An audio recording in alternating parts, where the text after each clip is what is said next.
Good morning, good afternoon, good evening, Chords and Notes Nation, wherever you are. I hope things are well.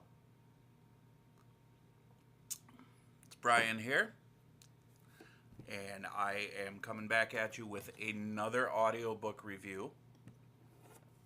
Today, I will be reviewing Foundation by Isaac Asimov, and that was produced by Books on Tape. And this one was narrated by Scott Brick. There's quite a few things that I'd like to say about this. I would say the first thing, as far as the narrator is concerned, he did a really nice job on this book. He had some really good vocal dynamics, and I didn't get lost listening to his voice. And what I mean by that is sometimes in some of these audiobooks I listen to narrators that are very monotone and they like to read like this, and sometimes they would change their vocal dynamics in a way that doesn't make sense. And then, of course, you just sort of get lost in it and it becomes background noise. For those of you who don't know or who haven't listened to my other audiobook reviews, I drive truck at for a living, and I use audiobooks. I listen to them while I'm driving. They're a really good companion to listen to because it's a lot of hours in the truck. At any rate, when I find an audiobook that that's done well, it keeps me engaged. Don't worry, I'm still safe and focused on the road.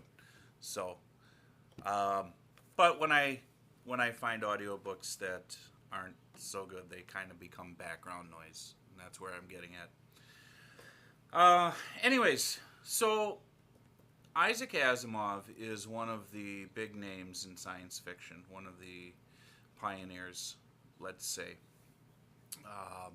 If not pioneer, he certainly was very impactful. And he's written many, many stories, including the Foundation trilogy.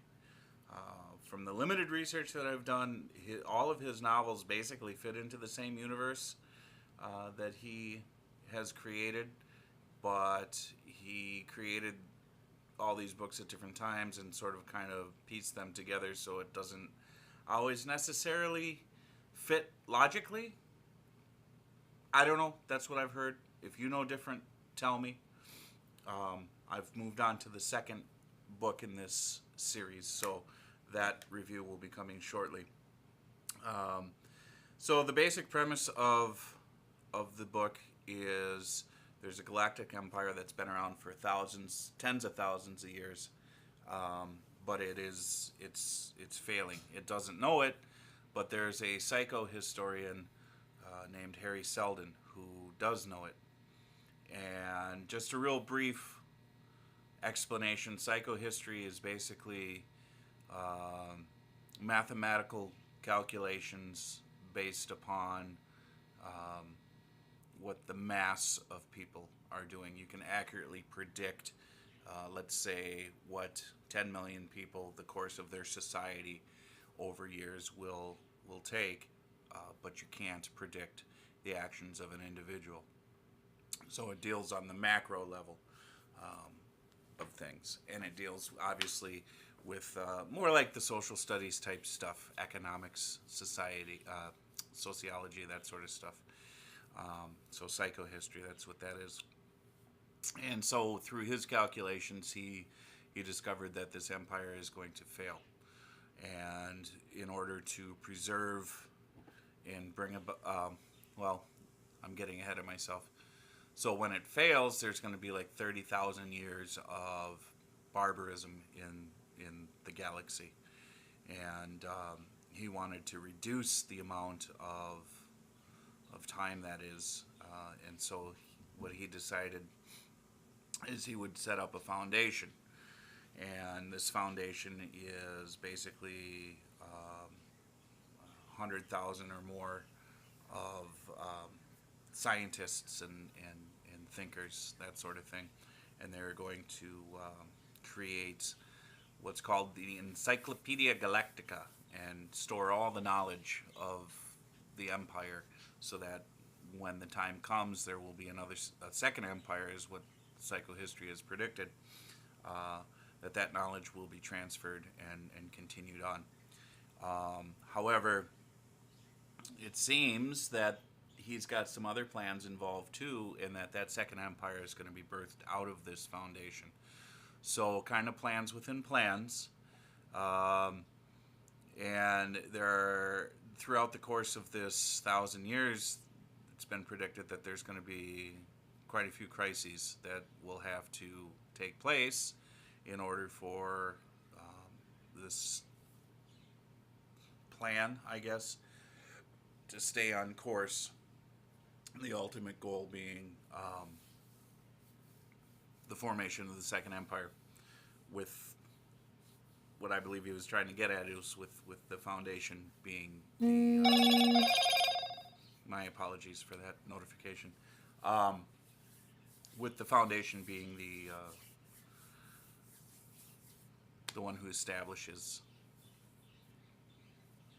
that next empire. That's the best way I can explain it. The book itself, to me, it was kind of strange in the sense that each part of the book took place on a different point in the timeline. So zipping a little bit ahead in future, there might be a gap of 50 years between this part of the book and that part of the book, that sort of thing. And so the characters changed with it as well. And a lot of it was just conversations between people. And that's okay. I mean, it was different. The jury's still out on this one. I'm not quite sure how to rate it. Isaac Asimov did a really good job. I like how he writes. His characters are interesting. It's different because there's not a lot of action, but the plot is building. So, and since it is a trilogy, I gotta kind of manage my expectations and not wish for everything all in one book. So, at this point, I want to say I'm teetering between a 2.5 and a 3 out of 4. I wasn't blown away, but I wasn't turned off at all.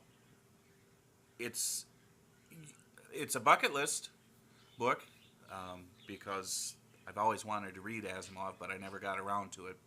So I'm getting that off the list. And I am continuing with the trilogy, so that says something about the book itself. So yeah, I would recommend it. I mean, if it's something that's interested you, if it's a name that you recognized and want to get around to reading or listening to, go right ahead, do it, listen to it. It's good. I even listened to it at home while I was doing some painting around the place, so I actually got more out of it there because my focus wasn't on the road. It was on what I was doing around me, and painting, you don't really have to think too much about it, so I got a little more out of it under those circumstances. So depending on where you're listening to it also is going to make a difference. Anyways, that's all I have for this one. I hope you are having a great day wherever you are, and staying warm and healthy, and remembering your loved ones are most important in life. And go read some Asimov. Thanks.